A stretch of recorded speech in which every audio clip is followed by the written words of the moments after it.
Hello there people, my name's Amanamad and today I just saw episodes 1 and 2 of the new Marvel show, What If? I put 1 and 2 together because I simply forgot last week, so I just thought I'll chuck episode 1 with episode 2 together. As I'm doing a weekly review for this series, I'll be going into spoilers. I know in my previous review I've only gone lightly into it, but this time I think I'll go more heavily into spoiler territory. So, what is What If? Wow, that sounds weird.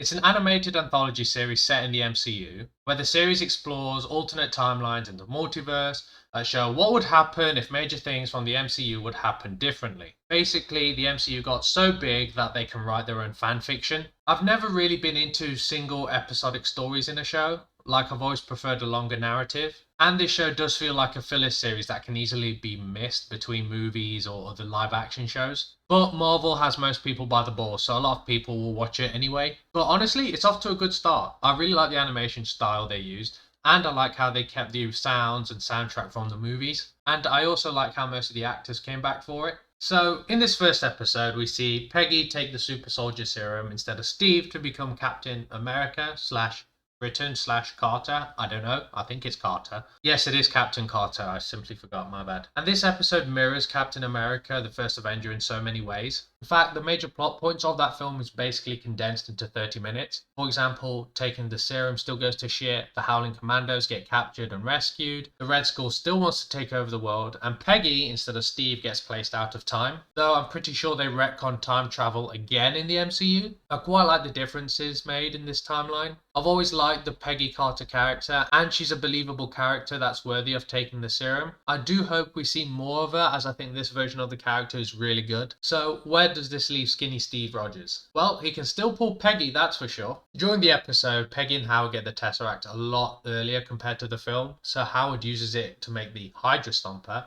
It's basically a prototype Iron Man suit. And Steve goes through the whole what am I without the suit moment like Tony does in, is it the third film, I think? It's a shame Steve Evans doesn't voice him, but I suppose he's got his bag now and he doesn't really need to do it. The Red Skull's plan is completely different too. Instead of creating a bomb powered by the Tesseract, he used it to open a portal to unleash a monster that's very similar to the Hydra squid or octopus thing. Not gonna lie, I wasn't the biggest fan of that, but I guess it's nothing major in the show. This episode is full of Easter eggs, some were subtle, some were blatantly obvious. Like there's a moment where the characters do the same train mission, but Bucky slips and falls, and Peggy manages to catch him, and Bucky says, "Woo, thanks, you almost ripped my arm off." Get it? Winter Soldier reference? Aren't I so smart when it comes to comic book Easter eggs? Overall, this episode was pretty solid and pretty enjoyable, but I kind of wanted it to be longer as it's a different story per episode. Now, episode 2, this one was fucking awesome.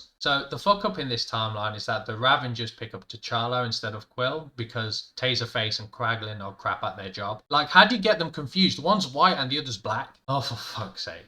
Anyway, this show is completely different to any of the Guardians films, and that's what I like most about it. It's completely original. So T'Challa basically turned the Ravengers into heroes. They steal from the rich and give to the poor, and they're known throughout the galaxy for it. Even gets recognized as Star-Lord by Korath, which is a nice play on from the first Guardians of the Galaxy film where he doesn't recognize Quill with the who? The main thing I like is that I find it believable that T'Challa would make this difference. He's such a wise and pure-hearted character, if you know what I mean. The other major difference, though, is that Thanos is a good guy in this. I had to do a double take to make sure I wasn't seeing things. But that's what I loved about this episode because it was really out of left field. And Thanos turned good because he lost a debate on his genocide plan to T'Challa. So I found that to be a really nice twist. Nebula is completely different in this film because, damn, she's fine. Wow, my voice went cracked on that one.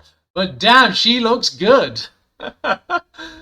Oh dear. But she's still a badass and integral to the plot. Oh wait, I haven't talked about the plot yet. Basically, it's a heist episode where the Ravengers have to steal a miracle plant thing that can revive a dying planet by growing a lot of greenery. And they have to steal it from the Collector. And damn, he's so buff in this. He looks like me after a gym sesh. In the end, they obviously get it and they return to Wakanda and have a family reunion because he accidentally got took away like 20 years ago. Though the episode ends with Ego meeting up with Quill and the Watcher says, this might spell doom for this world or something along those lines. So I really hope they continue this in some way, because otherwise I think it would be a bit pointless, and it would be a really interesting story going forward, seeing another primary villain in another universe. Chadwick Boseman did a great job voicing T'Challa. It feels weird knowing that he's gone, but he still plays an important character. Apparently he's voicing the character again for 3 more episodes, so it's nice that he'll also be remembered for this as well. Overall, I love this episode and the direction it took. I'm intrigued where the series will go, especially if they plan on linking all the separate stories together somehow. I'll give a rating at the end of the series as a whole. I hope you like my review / opinion, or whatever you like to call it. Oh, please like and subscribe, by the way,